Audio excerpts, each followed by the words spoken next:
White Tigers going up against the Yellow Porcupine. We gotta see Evos Legends. Can they pick up the tempo? Can they punish Onic? Let's go into game number 1 in this best of 5 series.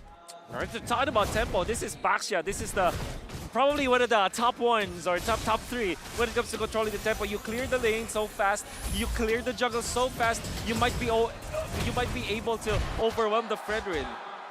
I thought that the real interesting thing is that Evos Legends pretty much have lane priority for every single one of these lanes. So if they continue to really keep up with their rotations, Onic may actually lose quite a lot of these pressure right smack in the early game. Right now, Dreams as well. Honestly, looking at Dreams using this Diggy, I'm really interested to see what kind of roam item is going for. If it's going for the Encourage, I kind of feel like it's going to be very, very good for the team, especially if he's just making sure that he uses ult to make sure that Keyboy doesn't get a good engage. Now, I talked about the fact that Evos pretty much have got the priority as well as the fact that they've got more or less early game. But I don't see a lot of reliable stun, reliable lockdown, aside from the fact that Dream S does have the reverse time. Not gonna lie, man, I kind of feel like with this kind of draft, as long as Psychots as well as Taz can have a very good setup, like they could frontline, I kind of feel like everything else will be given to them for the damage coming in from Bronze as well as Hijime. I think the last 2 picks coming out from Evos were very good. The Diggy kind of solves a lot of their problems, especially like protecting the Beatrix from the Masha. You also have the Diggy to protect the Beatrix away from this Kadita. So there's a lot of like engaged potential coming out from the side of Evo. So if they do play around that kind of a playstyle, they can take this game. I saw the Encourage on the Diggy, so I kind of feel like in this game, honestly, if they don't want to engage, it's totally fine. They could just siege with the Beatrix alone. Now the turtle has been started by both Kyrie as well as Taz. As Saycont immediately grunts himself into the Black Dragon form, Taz as well. Saycont's just waiting for the perfect time to jump eventually onto Kyrie. But unfortunately, Kyrie as well as Keyboy's HP doesn't seem to be looking very well. Kyrie still managed to take the turtle away, plus a kill down onto Saycont. Things are not looking good as Butz immediately puts himself right in the face of Dream S. That makes Dream S go for a flicker. I mean, that is kind of how you want to approach the fight, right? You want to make sure that the Yuzon goes in, and then Dreams making sure no crowd control can hit onto Taz. But what went wrong there? Well, it was the go-ahead coming out from Butz. The go-ahead play that he did went in to burst down the Yuzhong, really popping the Dragon Form way too early for the benefit of the side of Evos, and losing your main tool to initiate against your opponents meant that you don't have the necessary tools around the turtle fight. So it was a well-timed initiation coming out from Butz, and then Kyrie just took care of the turtle. And by the way, very nice retribution coming out from Kyrie. Yeah, very nice retribution for now. Onic with a 1,000 goal lead. Keyboy is TPing in front of Dreams as well as Brands. Taz is there, already using the retribution onto Keyboy, but able to escape for now. It looks like Brands is just going to poke a bit here on the goal lane. Quite a lot of emphasis in the goal lane here. Doesn't really seem like a small little poke if you ask me. CW's HP doesn't seem to be looking very well. He wanted to recall, but the thing is, if he does actually recall right now, that is one entire wave that is gone for him. But at least one thing that we know of the fact is Brands is actually is a little bit under EXP, you know, as compared to CW. For now, looking at how Onic is moving around the map, it looks like they're kind of, in my personal opinion, they're reacting as well to what Evos is trying to do, because we talked about this before the game starts, Wolf, where it looks like they try to put more onto Taz, but it looks like this game, they kind of want to go back to, in a way, their own basics, where they want to put a lot of emphasis on Brands' lane. Yeah, I mean, the fact that they didn't win the first turtle fight despite having this Baxia means that they really now have to focus on Taz. So Brands, I mean, so that's the win condition. And it's going to be very difficult. Sans holding on to the Diggy ultimate, this is massive for Onic.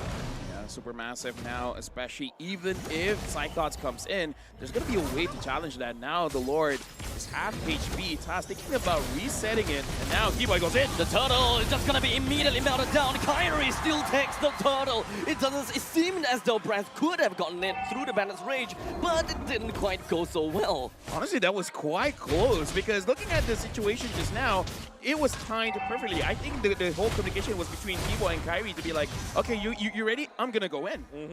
You see the timing was just so good again from Onic, especially because they have the threat of the Time's Journey coming out from the Diggy that they copied through this Valentina.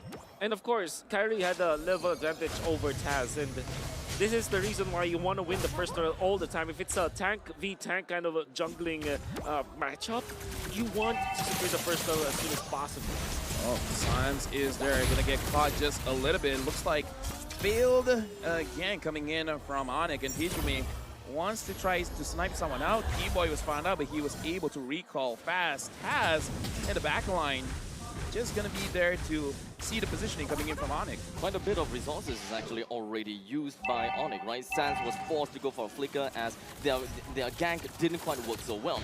Evos' babysitting service from Dream onto Branch is working pretty darn well, but Onic, they have their own answers, and that is to get their equal value in the bottom lane by really putting boots there. Could have sworn that this was a massive play already coming out from Evos as they do take up the top lane with the aggression coming out from Taz, but it was quickly answered with just a one-man pushing machine. That's the Masha. Every time that Cyclops wants to get into this lane, Boots will just freely just hand over one of his life bars and just gun down Cyclops, poke him down so that he will have to go back and there will be no defense in lane. And Cyclops has really been destroyed in this lane. Not his fault, it's the Masha. Yeah, honestly, looking at the situation now, based on the reaction, I think Kyrie was able to steal that away.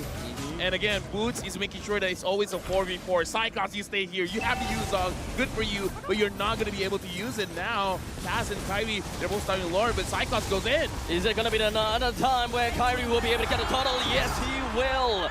Onic only have got one thing in mind, and that is a turtle. Boots made himself all the way in front. He still had 3 health life bars. It's not going to be a problem. Keyboy immediately gets himself a rough waves, gets himself away. Hijumi as well as Dream S holds himself behind, understanding that Cyclops as well as Taz is already dead. Right now, I gotta say, man, looking at how that last turtle fight went through, it looked like Taz was there. He was alone. The thing is, for Onic, they were not alone. We're gonna look at the replay. I kind of feel like Taz took too much free damage. For sure. So what they wanted to do was to take the turtle because they know that the retribution was already used up by Kyrie. And the solution coming out from the side of Onic Esports is to just go to Taz. Gun him down before he's able to steal off that turtle. And because of that, they just ran through. They just steamrolled over. Yeah, I kind of feel like if there were more bodies there, perhaps they could have done something to Onic. But the thing is, everyone was so far away. Taz was basically 1v3 at that point. And of course, the Astro Echo is just going to be taunting down, or rather hitting down the CW plus Kyrie. CW melts down Taz. Not much of a play that he could have made. Dude, at this point, Taz probably wants to get back on Assassin, man, and Boots dominating his lane. Again, tell us again the story. How is Boots winning against Icons? Well, it's literally just a matchup issue coming out from the Yuzhong versus the Mashup. Mashup 1v1 versus the Yuzhong just can't win. It will not be enough. There's so much life bars as well as so much damage that can come out from Boots, and he's got to a point where he can definitely one-shot marksman. Boy! Great rough wave. Kyrie comes in as a connection, but unfortunately Hijumi manages to get himself away. Okay, Hijumi almost died there. I'm pretty sure Keyboy has the Genius Wand. I'm not so sure if Hijumi has any kind of defense because we're going to look at the in-game equipment and no. I kind of feel like the only reason why Hijumi was able to survive was the HP on the Clock of Destiny. Okay. And of course the Time's Journey being utilized there. That kind of saved him.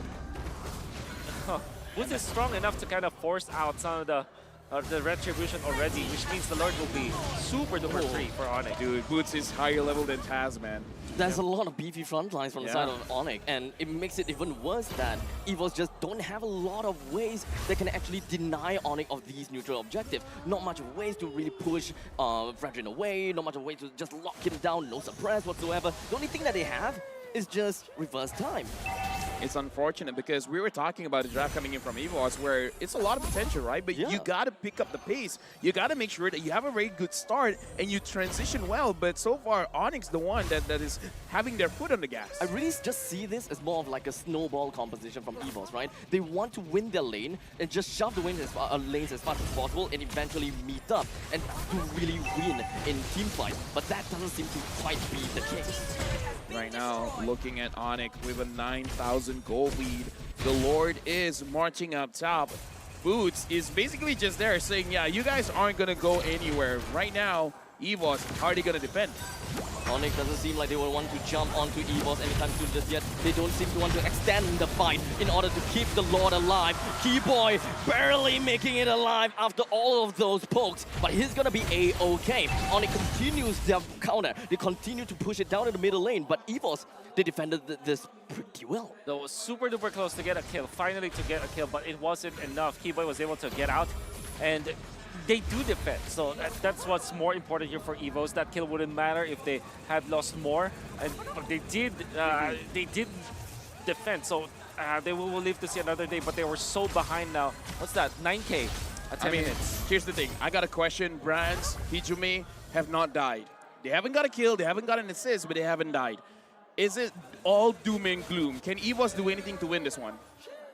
What they need to do maybe, because they don't have like a massive like initiation, they don't have a win condition like a Franco or maybe a Minotaur. Ooh. They will have to look for a mistake actually. Okay, well, no damage anyway. Yeah, no damage. Anyway. I thought that there might be only one of the few ways is to just really get Hijumi as well as Brands to really work together to pull off the RSG/SG move, right? Yep. Immediately burst down the back lines, bring CW down, that's the win con gone. So this really plays the part where Onic gonna have to make that big of a mistake and Evos capitalizing on that small little margin of error. It's difficult to say against the Onic.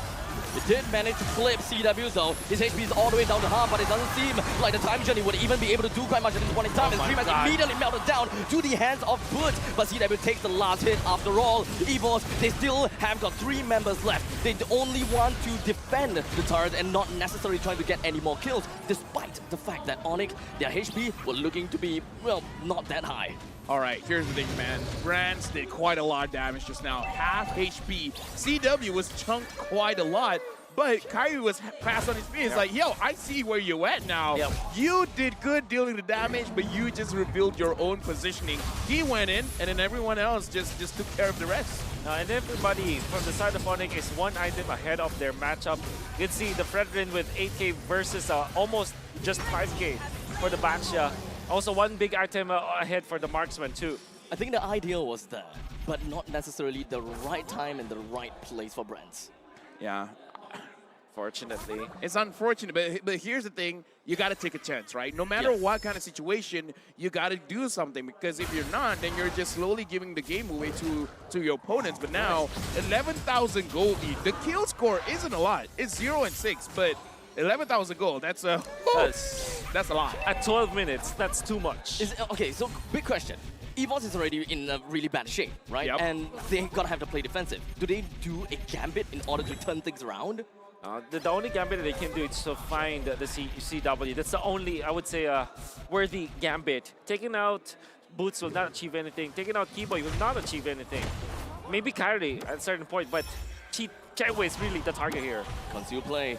Unfortunately, that didn't really quite amount to much. The Lord marches down in the middle lane with his big trusty trident, while Boots is all the way in the bottom lane, clearing out every single one of the inhibitor turrets of Evos. We are looking at a barren wasteland, and Evos do not even try to touch onto Onic. They're just holding themselves back and focusing onto every single one of the creep waves, and probably waiting for Onic to make a mistake and try to jump over. They're waiting for the overextension, but the overextension doesn't seem to do quite much, because even though all of that Taz goes down, the rest of Onic focuses on to the core.